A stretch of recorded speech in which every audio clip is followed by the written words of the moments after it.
नमस्कार। हमारा देश और पूरा विश्व आज कोविड-19 की चुनौती का सामना कर रहा है। कोविड-19 अभी खत्म नहीं हुआ है। ऐसे में हमारा फर्ज है कि हम सतर्क रहें। इसलिए जब तक दवाई नहीं तब तक कोई ढिलाई नहीं।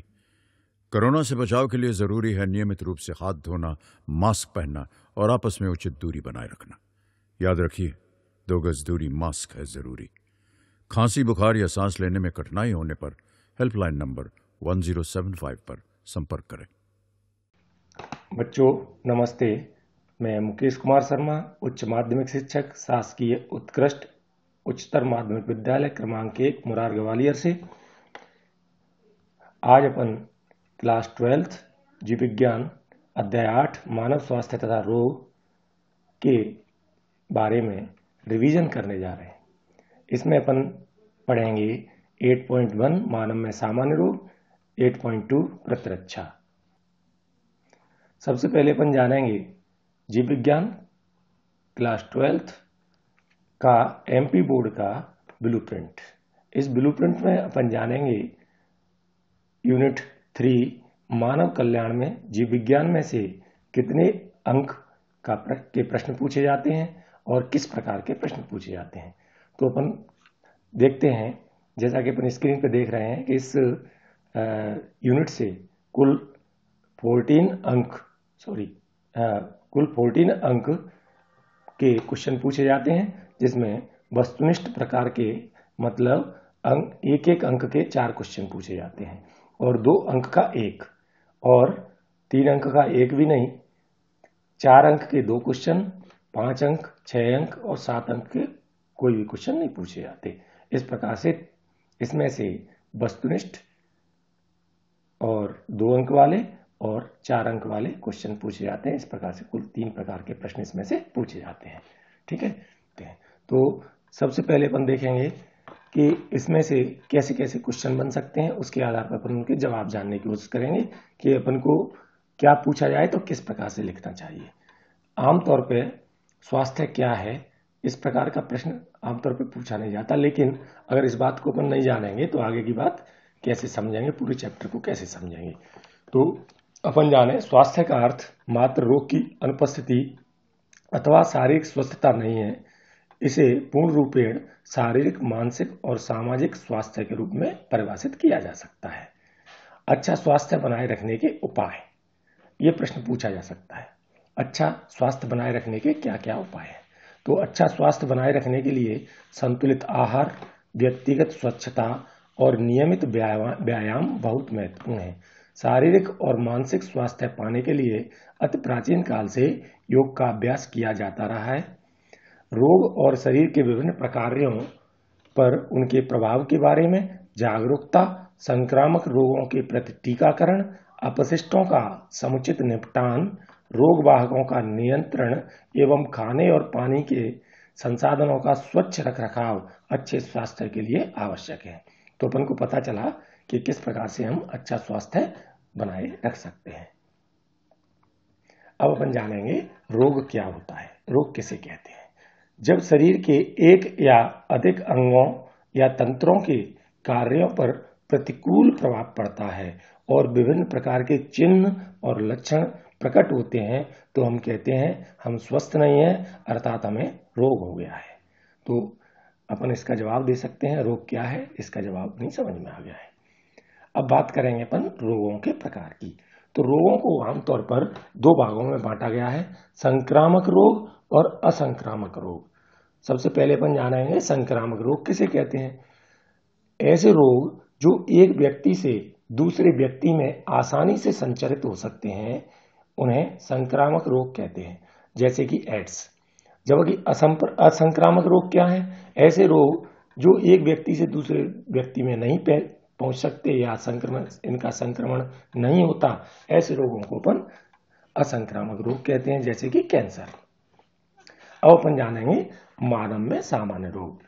तो मानव में सामान्य रोग वाले भाग से किस प्रकार के क्वेश्चन आ सकते हैं, अपन इस पर भी डिस्कस करेंगे और विभिन्न प्रकार के शब्दों से परिचित होंगे। और जहां पर अपन को लगेगा कि 1 नंबर का क्वेश्चन आ सकता है या 2 नंबर का क्वेश्चन आ सकता है या 4 नंबर का क्वेश्चन आ सकता है, उसमें अपन बात करेंगे। तो अपन 2 नंबर के क्वेश्चन के रूप में जान सकते हैं कि रोगजनक या पैथोजन क्या है। तो ऐसे रोग कारक जीवों को रोगजनक या पैथोजन कहते हैं जो मनुष्य तथा अन्य जीवों में रोग पैदा करते हैं, जिसमें जीवाणु या बैक्टीरिया, विषाणु या वायरस, कवक या फंजाई एवं प्रोटोजोन तथा हेलमिंथेस या कृमि शामिल होते हैं। तो अपन समझ सकते हैं पैथोजन या रोगजनक क्या है, जिसके कारण ऐसे कोई जीव जो दूसरे जीवों में या मनुष्यों में रोग उत्पन्न करे, तो उनको अपन ने क्या नाम दे दिया, रोगजनक। ठीक, तो रोगजनक शब्द से या पैथोजन शब्द से अपन अच्छी तरह परिचित हो गए हैं। और इस प्रकार का क्वेश्चन यदि 2 नंबर में आता है तो अपन बड़े आसानी से जवाब दे सकते हैं। तो आगे बढ़ते हैं। अब अपन जानेंगे विभिन्न प्रकार के रोगों के बारे में। तो देखो, एक टाइफाइड ज्वर या टाइफाइड जो है, उससे क्वेश्चन किस प्रकार से आ सकता है। आमतौर पे एक रोग कारक कौन होता है, कुछ रोगों के इस चैप्टर से जो क्वेश्चन आते हैं उसमें 2 तरह से प्रश्न पूछा जाता है 1 नंबर में। एक तो पूछा जाता है कि ये रोग है, इसके रोग कारक का नाम बताइए, और दूसरा क्वेश्चन आता है कि ये रोग है, नाम दे दिया रोग का, और ये पूछ लिया जाता है कि इसके द्वारा शरीर का कौन सा अंग प्रभावित होता है। और तीसरी तरह से आता है रोग कारक का नाम दे दिया और उससे पूछा जाता है कि इससे कौन सा रोग होता है। तो अपन सबसे पहले देखें टाइफाइड ज्वर किसके द्वारा होता है। तो अपन बता सकते हैं साल्मोनेला टाइफी नामक बैक्टीरिया या जीवाणु द्वारा टाइफाइड ज्वर होता है।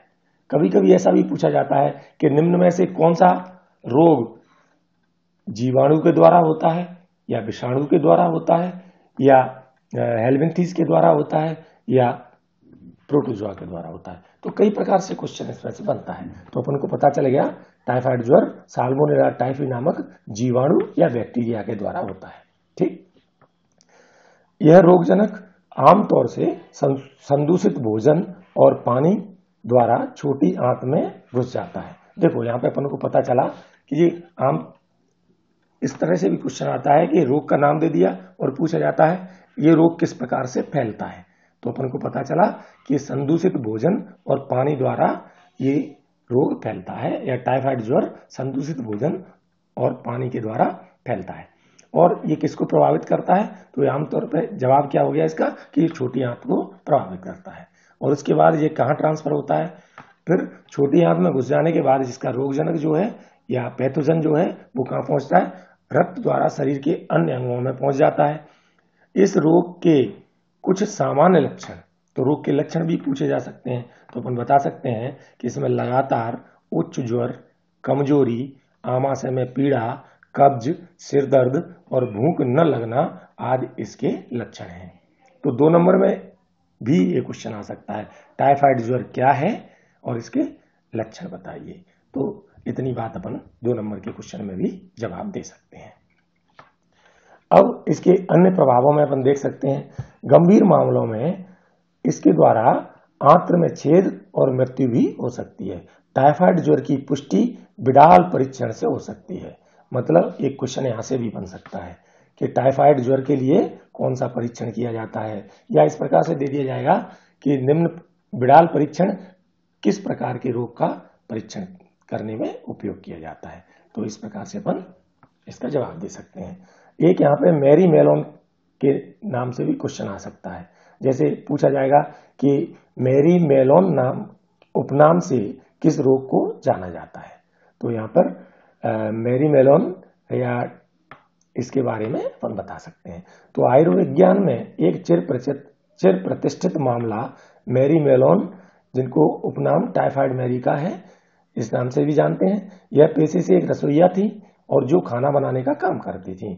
इसके द्वारा वर्षों तक टाइफाइड वाहक के रूप में लोगों में टाइफाइड फैलाती रही, इसलिए इस रोग को मैरी मेलोन के नाम से भी जाना जाता है। ठीक है, अब बात करते हैं अपन निमोनिया रोग की।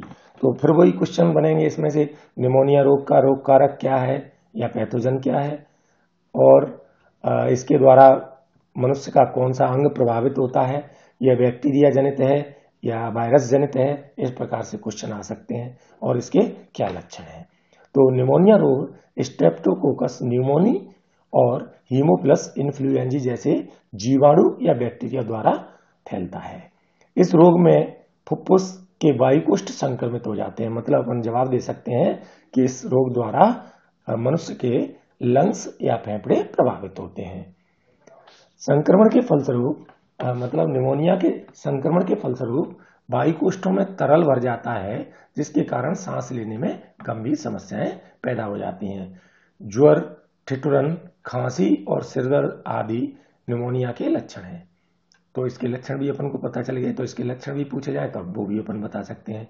गंभीर मामलों में होठ और हाथ की उंगलियों के नाखूनों का रंग धूसर से लेकर नीला तक हो जाता है। स्वस्थ मनुष्य को किसी संक्रमित व्यक्ति द्वारा छोड़े गए बिंदुकों या ड्रॉपलेट अथवा एरोसोल को सांस द्वारा अंदर लेने से या संक्रमित व्यक्ति के गिलास या बर्तन इस्तेमाल करने से भी हो जाता है। तो प्रश्न यहाँ से इस प्रकार से भी आ सकता है कि निमोनिया का संक्रमण किस किस तरह से होता है। अब बात करेंगे अपन सामान्य जुकाम या कॉमन कोल्ड की।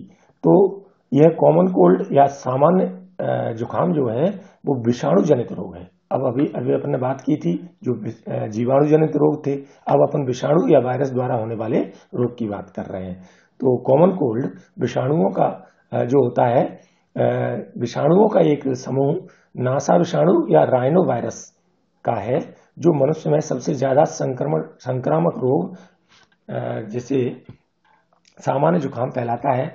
ये नाक और श्वसन पथ को संक्रमित करते हैं, लेकिन फेफड़ों को नहीं। जैसे ऑप्शन में जब क्वेश्चन आता है ना, तो वहां पे आ सकता है कि राइनो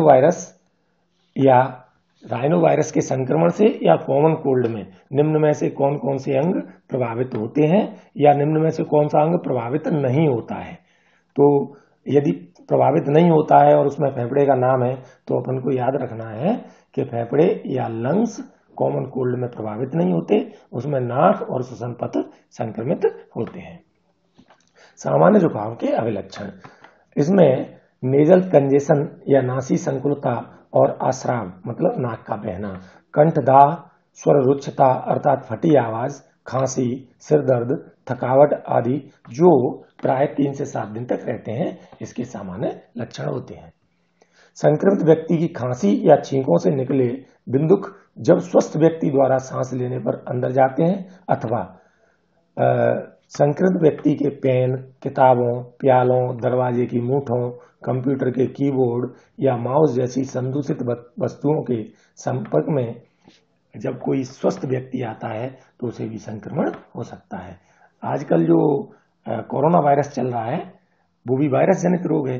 तो आमतौर पे जिस प्रकार से कोरोना वायरस के फैलने की संभावनाएं हैं, वैसी संभावनाएं आमतौर पर ज्यादातर वायरल डिसीज जो होती हैं उनमें देखने को मिलती हैं, जैसा कि कॉमन कोल्ड में अपन को देखने से मिल रहा है। ठीक है, अब बात करेंगे अपन मलेरिया की।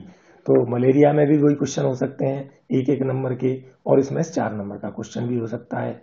जैसे मलेरिया क्या है, इसका संक्रमण किसके द्वारा होता है, इसके लक्षण क्या हैं, इस प्रकार से इसमें भी क्वेश्चन हो सकता है। तो अपन देखें, मलेरिया प्लाज्मोडियम नामक एक बहुत ही छोटे से प्रोटोजोन द्वारा होता है। यहाँ पे याद रखना, तो अभी अपन ने जो बात की थी, पहले बात की थी अपन ने बैक्टीरिया द्वारा होने वाले रोग, फिर अपन ने वायरस द्वारा होने वाले रोगों की बात की, अब अपन कर रहे हैं प्रोटोजोआ द्वारा होने वाले रोग। तो ये प्लाज्मोडियम क्या है, एक प्रोटोजोआ है जिसके द्वारा मलेरिया रोग होता है। प्लाज्मोडियम की विभिन्न जातियां जैसे प्लाज्मोडियम बाइवेक्स, प्लाज्मोडियम मलेरियाई और प्लाज्मोडियम फैल्सिपेरम विभिन्न प्रकार के मलेरिया के लिए उत्तरदायी है। इनमें से प्लाज्मोडियम फैल्सिपेरम द्वारा होने वाला मलेरिया मैलिग्नेटेड या दुर्दम प्रकार का है, जो कि सबसे गंभीर है और यह घातक भी हो सकता है। जब संक्रमित मादा एनाफिलीज मानव को काटती है तो प्लाज्मोडियम जीवाणुज या स्पोरोजोइड्स के रूप में मानव शरीर में घुस जाते हैं। तो यहाँ पर एक बात याद रखनी है कि मलेरिया होता किसके द्वारा है, प्लाज्मोडियम के द्वारा, लेकिन मलेरिया फैलता किसके द्वारा है, मतलब इसका वेक्टर कौन है या इसके संक्रमण को एक व्यक्ति से दूसरे व्यक्ति तक ले जाने का काम कौन करता है, तो इसका वाहक है मादा एनाफिलीज मच्छर। ठीक है। और ये मादा एनाफिलीज इसके स्पोरोजोइट को एक व्यक्ति से दूसरे व्यक्ति में ट्रांसफर करने का काम करती है। तो यहाँ पे एक प्रश्न आता है कि मनुष्य में प्लाज्मोडियम किस अवस्था में संक्रमण के दौरान पहुंचता है। तो याद रखना है अपन को, जीवाणुज या स्पोरोजोइट्स अवस्था में संक्रमण के दौरान होता है कौन, प्लाज्मोडियम। ठीक, स्पोरोजोइट्स संक्रामक रूप है। प्रारंभ में परजीवी यकृत में अपनी संख्या बढ़ाते हैं। तो यहाँ पे अपन को पता चला मलेरिया में मनुष्य का सबसे ज्यादा प्रभावित होने वाला अंग कौन सा हो गया, यकृत या लिवर। और फिर ये क्या करता है, यह लाल रुधिर कणिकाओं पर आक्रमण करता है और इसके बाद लाल रुधिर कणिकाएं फट जाती हैं। लाल रक्त कणिकाओं के फटने के साथ ही अविषालु मतलब एक टॉक्सिक पदार्थ जिसे हीमोजोइन कहते हैं वो निकलता है, जिसकी वजह से ठिठुरन और प्रत्येक 3 से 4 दिन के अंतराल से आने वाले उच्च आवर्ती ज्वर के लिए यह रोग उत्तरदायी होता है। तो हीमोजोइन क्या है, इसका भी एक क्वेश्चन आ सकता है। ठीक, जब मादा एनाफिलीज मच्छर किसी संक्रमित व्यक्ति को काटती है तब इसका परजीवी या प्लाज्मोडियम उसके शरीर में प्रवेश कर जाता है और उनका आगे का परिवर्धन मादा एनाफिलीज के शरीर में होता है। ये परजीवी मच्छर में बहुत अधिक संख्यात्मक रूप में बढ़ते रहते हैं और स्पोरोजोइट जब बन जाता है तो ये स्पोरोजोइट उस मादा एनाफिलीज की लार ग्रंथियों में जमा हो जाते हैं। जब यह मच्छर किसी मनुष्य को काटता है तो ये स्पोरोजोइट्स या जीवाणुज उसके शरीर में प्रवेश कर जाते हैं। यह दिलचस्प बात है कि मलेरिया परजीवी को अपना जीवन चक्र पूरा करने के लिए मनुष्य और मच्छर 2 परपोषियों की जरूरत पड़ती है।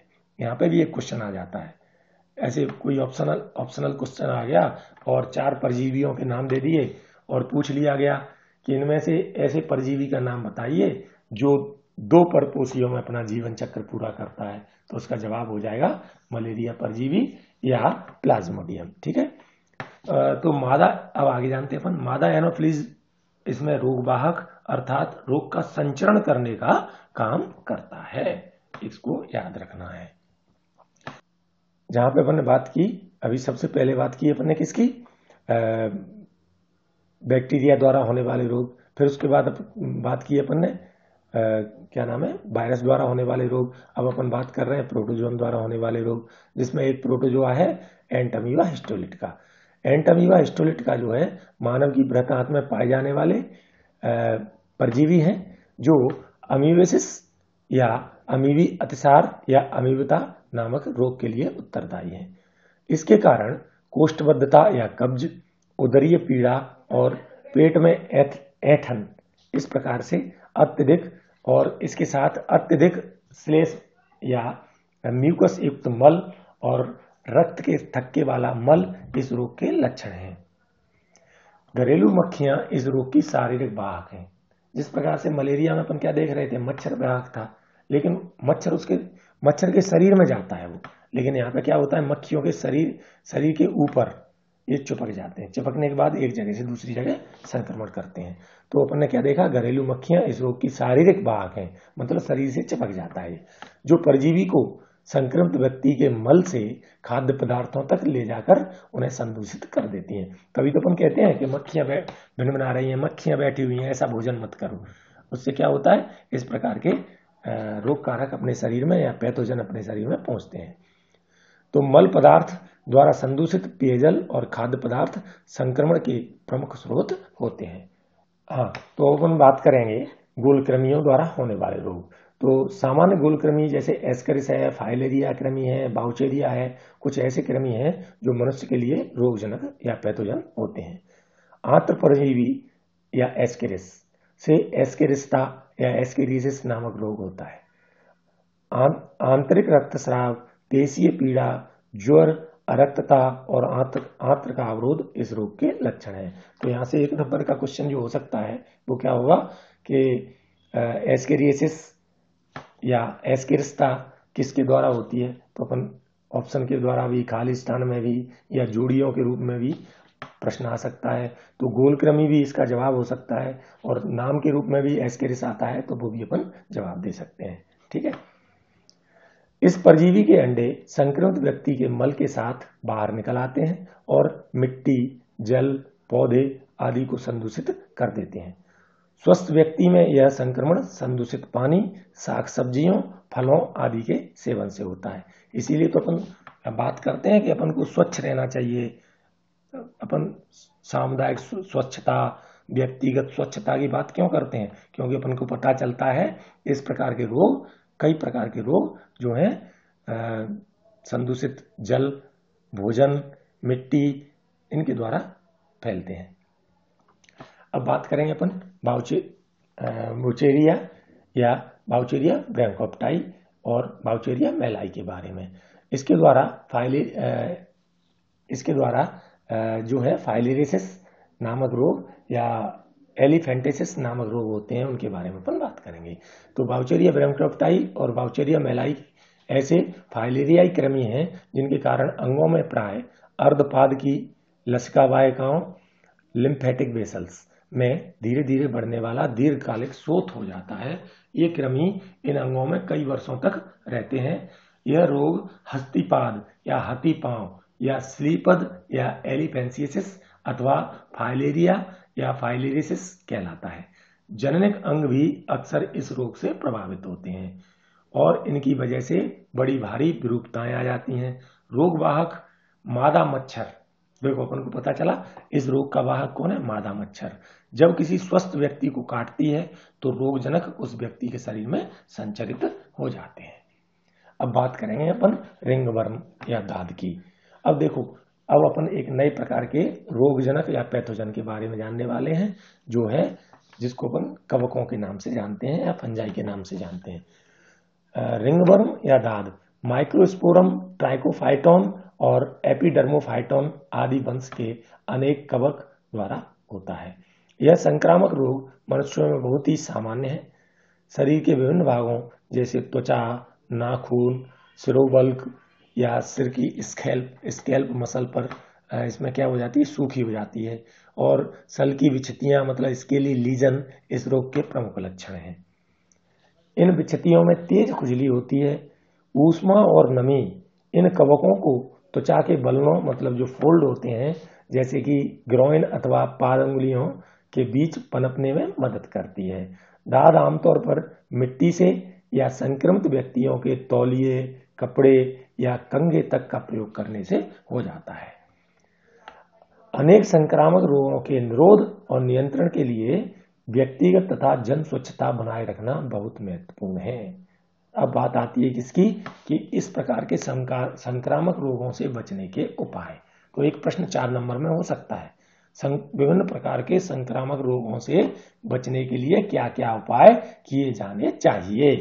तो अपन बता सकते हैं, अनेक संक्रामक रोगों के निरोध और नियंत्रण के लिए व्यक्तिगत तथा जन स्वच्छता बनाए रखना बहुत महत्वपूर्ण है।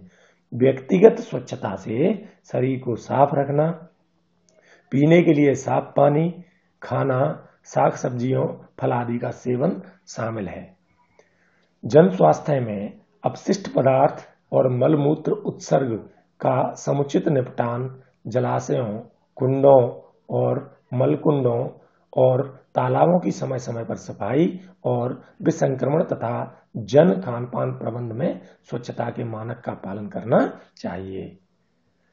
ये उपाय विशेष रूप से वहां अनिवार्य हैं जहां संक्रामक रोग खाद्य पदार्थ और पानी के द्वारा संचरित होते हैं, जैसे कि टाइफाइड, अमीबता, एस्केरिस्ता, निमोनिया और सामान्य जुकाम जैसे वायुवाहित रोगों के मामले में ऊपर बताए गए उपायों के अलावा संक्रमित व्यक्तियों या उनके सामान के निकट संपर्क में आने से बचना चाहिए।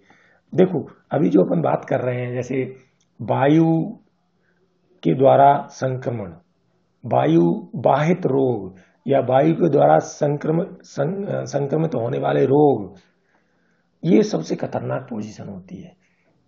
इसमें क्या होता है कि अपन किसी के पास भी आए और किसी ने छींका, किसी ने खांसा, किसी ने थूका या किसी ने कोई चीज यूज की, तो इस प्रकार के रोग एक व्यक्ति से दूसरे व्यक्ति में पहुंच जाते हैं। तो इनसे बचने के लिए अपन को, जैसे आजकल अपन कोरोना में जिन उपायों का की बात कर रहे हैं उन पर ध्यान देना चाहिए। ठीक है, तो समय समय पर हाथ धोते रहना चाहिए, अपन मास्क का उपयोग कर रहे हैं इन सब चीज़ों का उपयोग करना चाहिए, और साबुन का उपयोग करें बार बार हाथ धोने के लिए, और व्यक्तिगत स्वच्छता और सामाजिक स्वच्छता पर ध्यान दें।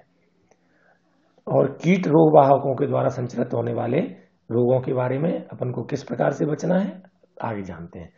कीट रोग वाहकों के द्वारा संचरित होने वाले मलेरिया और फाइलेरिया जैसे रोगों के लिए सबसे महत्वपूर्ण उपाय रोग वाहकों और उनके प्रजनन की जगहों का नियंत्रण या उन्हें खत्म कर देना चाहिए।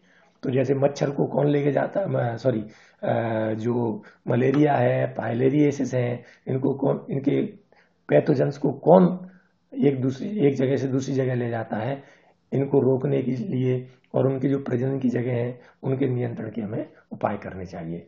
यह लक्ष्य आवासीय क्षेत्रों में और उसके आसपास पानी को जमा नहीं होने देने, घरेलू कूलर की नियमित सफाई, मच्छरदानी का प्रयोग, मच्छर के लार्वा को खाने वाली गम्बूसिया जैसी मछलियां डालने, खाइयों, जल निकास क्षेत्रों और दलदलों आदि में कीटनाशकों के छिड़काव से इस लक्ष्य को प्राप्त किया जा सकता है। देखो यहाँ पर एक क्वेश्चन आता है कि मच्छर के लार्वा के नियंत्रण के लिए कौन सी मछली का उपयोग किया जाता है। तो याद रखना गम्बूसिया मछली का उपयोग इस काम के लिए किया जाता है। इसके अलावा दरवाजों और खिड़कियों में जाली लगानी चाहिए ताकि मच्छर अंदर ना घुस सकें। टीका या वैक्सीन के उपयोग और प्रत्यक्षीकरण कार्यक्रमों से कई रोगों जैसे चेचक जैसे जानलेवा रोग का पूरी तरह से उन्मूलन कर दिया गया है। तो यहाँ से भी एक क्वेश्चन बनता है। क्या क्वेश्चन बनता है? ऑप्शन दे दिए कि निम्न में से किस रोग का भारत से पूरी तरह उन्मूलन कर दिया गया है। तो याद रखना चेचक ऐसा रोग है जिसका भारत से टीकाकरण द्वारा पूरी तरह उन्मूलन कर दिया गया है। वैक्सीन के इस्तेमाल से पोलियो, डिप्थीरिया, निमोनिया और टिटनस जैसे अनेक संक्रामक रोगों को काफी हद तक नियंत्रित कर लिया गया है। तो देखो यहाँ पे भी याद रखना है, पोलियो है, डिप्थीरिया है, निमोनिया है, टिटनस है, इनके भी वैक्सीन उपलब्ध है। तो ऑप्शनल क्वेश्चन का कोई भरोसा नहीं है, किसी भी तरह से आ सकता है। जब भी किसी चैप्टर में एक नंबर वाले जब क्वेश्चन आते हैं तो वहां पर अपन को एक एक शब्द को ध्यान से पढ़ना चाहिए। तो ऑप्शन में आ गया, ऑप्शन दे दिए 4, इसमें एक पोलियो का या डिप्थीरिया का या निमोनिया का या टिटनस का नाम दे दिया और पूछा गया इनमें से किसका वैक्सीन है। तो स्वाभाविक है इनके वैक्सीन है। ठीक, प्रतिजैविकों एवं अन्य दूसरी औषधियों की खोज ने भी संक्रामक रोगों के प्रभावी ढंग से उपचार करने में हमें सक्षम बनाया है। और इसके साथ अपनी बात समाप्त होती है। Thank you. किशोर अवस्था संबंधित समस्याओं के परामर्श हेतु समर्पित उमंग किशोर हेल्पलाइन के टोल फ्री नंबर 144225 पर संपर्क करें।